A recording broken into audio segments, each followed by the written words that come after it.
Welcome back to World Insight. We continue this program in the Atlantic Ocean. 16 cabin crew, 212 passengers from 32 nationalities. 2 weeks ago, a plane crash ended all of their lives. 9 of those victims were Chinese. It was Air France's deadliest plane crash in 75 years and the world's worst commercial air accident since 2001.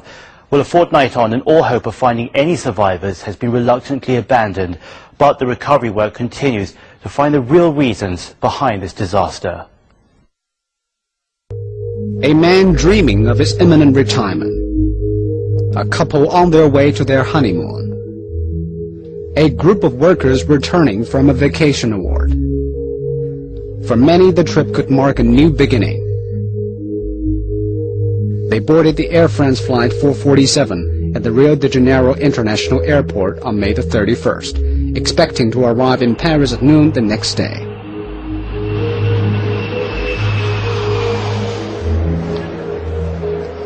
But they didn't. Your attention please.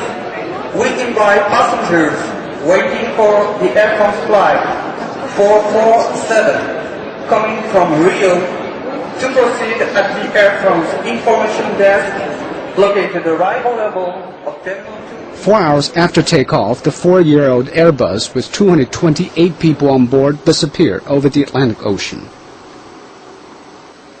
The only things which happened after is that we had a succession of information in a short period of time, which were just saying that a number of equipment, components of the aircraft, of the avionic part of the aircraft, were going in fault or were short of information. It is impossible to say if the malfunctions were the cause of the crash or a side effect of other problems. A crash report demands solid evidence, especially recordings stored in the black boxes.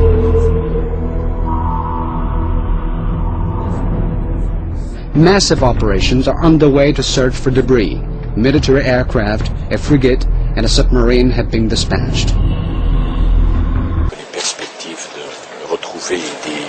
The chance of finding survivors is very small.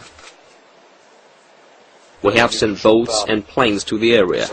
We will do everything possible to recover as much as we can of the plane to figure out what happened. On Tuesday, part of the jet's tail was found floating in the Atlantic Ocean. It showed signs of breaking apart in the air. Experts believe they had a clue to locating the black boxes. The boxes are typically mounted in the rear of an aircraft. They are coated with a bright orange paint. One contains cockpit voice recordings, the other stores instrument data. Each device has battery power to transmit a locating pin, which lasts an estimated 30 days. This is the pinger. This is the pinger. This is what we are looking for. In the middle of the Atlantic Ocean. It's like looking for a needle in a haystack. But past disasters have led to advances in equipment which give hope for finding out what happened. In 1985, after the crash of Air Indian Flight 182, both of his recorders were recovered 2 weeks from some 2,000 meters below the sea surface. Without the black box, it is impossible to know what role, if any, technical problems played in the crash. Il y a une course contre la montre qui est lancée. We are now in a race against time. You are aware that the black boxes that contain the only reliable information emit signals for 30 days. We know they are in an area where the ocean bottom reaches 3,000 to 6,000 meters with strong currents. Finding evidence contained in the flight recorders is proving a monumental task. The situation has prompted debate about how to make black boxes more easily recoverable in the event of an ocean crash. One solution is to configure them to automatically send messages out every 10 minutes or so. But experts say a crash over the sea is very rare, so there has been no pressing need for this. Furthermore, the aviation industry is extremely conservative in accepting new technology. This is partly because the safety record is so good. 65 years ago, we were carrying our members 9 million passengers a year, and we had roughly 900 fatalities. Last year, our members carried 2.2 billion passengers, and we had roughly 510 fatalities. On Wednesday, a French nuclear submarine, the Emerald, arrived off Brazil to start hunting for the black boxes. It can search a 36 by 36 kilometer zone in a day. If the Emerald does detect the signal, the French scientific research vessel will launch a mini-submarine to retrieve the recorders. But if the black box can't be recovered, investigators will have to focus on maintenance records and a burst of messages sent by the plane just before it disappeared. Nous avons différents systèmes qui... We have failure signals from different systems, of which the autopilot was just one. Le pilote automatique. For a start, we shouldn't think that only the autopilot failed. There are other systems which stopped. Was it the violent weather that caused the plane to crash? Or was it a mechanical failure? A terrorist attack? Or a combination of factors? Theories about the crash have focused on the possibility that pitot airspeed sensors malfunctioned. The pitos are the small probes on the exterior of the fuselage.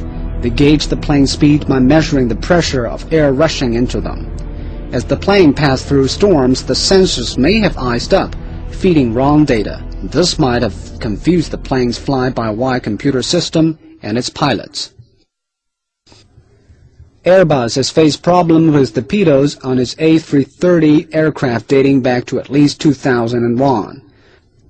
French air investigators said that Airbus had detected faulty speed readings on its A330 jets ahead of last week's crash and had recommended clients replace the sensors. But Air France had not acted on the recommendation. On Tuesday, Air France said it was speeding up the replacement of speed sensors on all its Airbus long-haul planes. The direction of Air France was confirmed this morning. All the Airbus A330 and A340 planes will be repaired, so they leave Paris with at least 2 new pitot speed sensors. But every plane had 3 speed sensors. Why doesn't Air France repair all of them? Because, in fact, you have for all the type of aircraft a minimum equipment list. And it's authorized to fly with 1 pitot either not functioning at all. But what happens if the 2 pitos malfunction at the same time? Doesn't the system need a third to back up?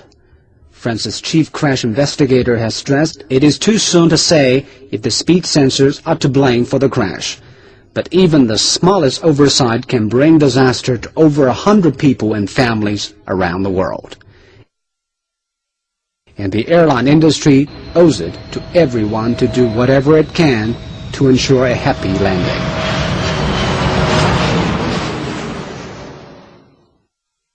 We remember, but we do finish off with some hope, a happy landing. We can't stress this enough. On Wednesday, another Airbus, this time an A320, experienced engine trouble shortly after taking off. It was forced to make an emergency landing. Fortunately, no one was hurt, but every incident should be a wake-up call for the airline industry. The global economic downturn has decision makers racking their brains to cut expenses. But when it comes to passenger safety, surely there's little room for negotiation.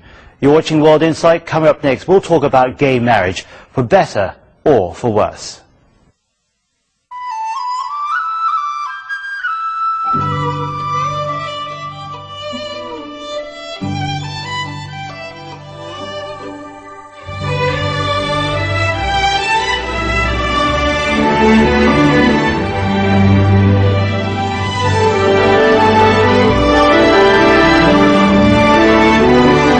CCTV Sports and Entertainment, the exclusive advertising agency of CCTV 9,